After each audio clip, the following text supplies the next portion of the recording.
3, 2, 1 start. अध्यक्ष महोदय, मैं आपकी आज्ञा से अपना बिल सदन के सामने विचार के लिए रखना चाहता हूं।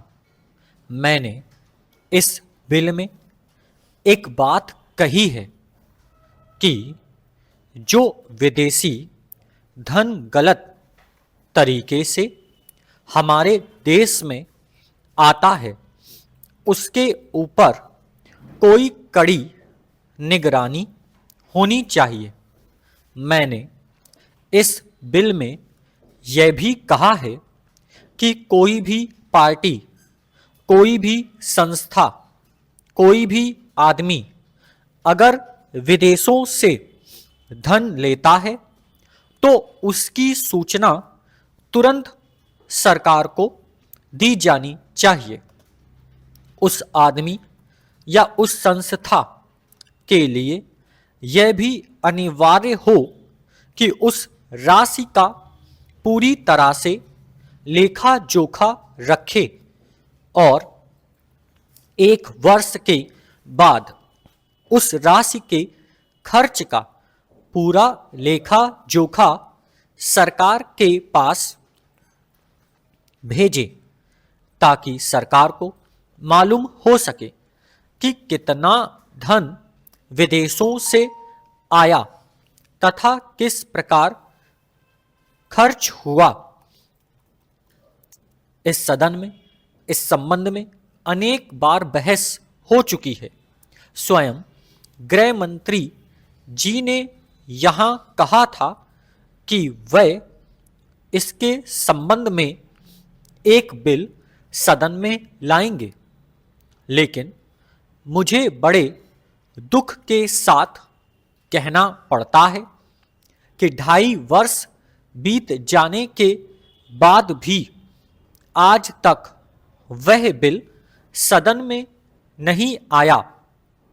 आज अगर कोई यह कहे कि मैंने यह पैसा अमेरिका से लिया है या चीन से लिया है या अन्य देश से लिया है तो उसके ऊपर आज कोई भी मुकदमा नहीं चल सकता।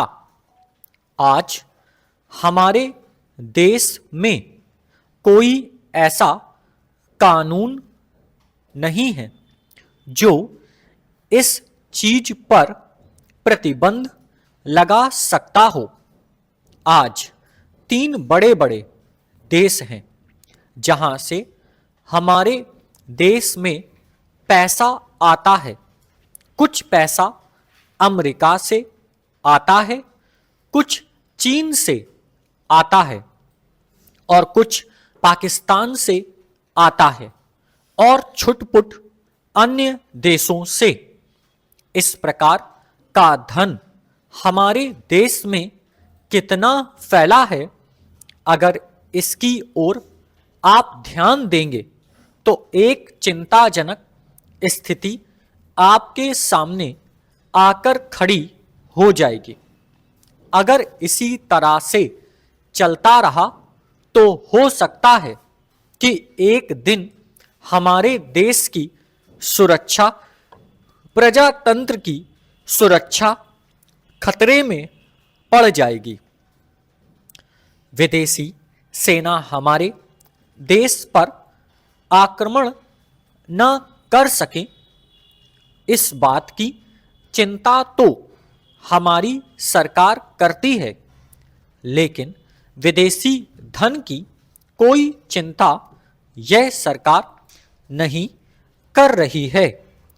आज चाहे राजनीतिक क्षेत्र हो, सामाजिक क्षेत्र हो, शिक्षा का क्षेत्र हो, चारों तरफ विदेशी धन के जरिए बाहर के लोग हमारा गला घोटने के लिए तैयार बैठे हैं।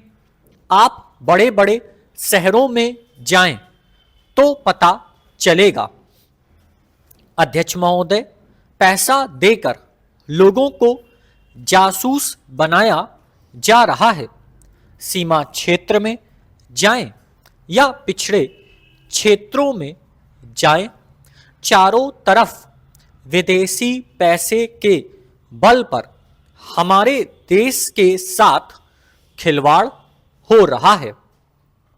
इतना ही नहीं, विश्वविद्यालयों में जाएं तो वहां भी यही खेल खेला जा रहा है। गिरजाघरों में, मंदिरों में, मस्जिदों में विदेशी पैसे के बल पर अपना प्रभाव जमाने की कोशिश हो रही है। यह समस्या किसी एक पार्टी की नहीं है, यह राष्ट्र की समस्या है। आज सदन में वित्त मंत्रालय की मांगों पर बहस हो रही है। सरकार के हर विभाग का वित्त मंत्रालय से संबंध होता है।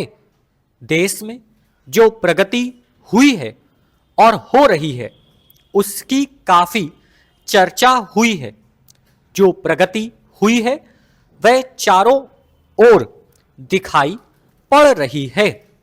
कम से कम रेल विभाग में तो काफी प्रगति दिखाई पड़ रही है। रेलों में अब भीड़ कम होती है।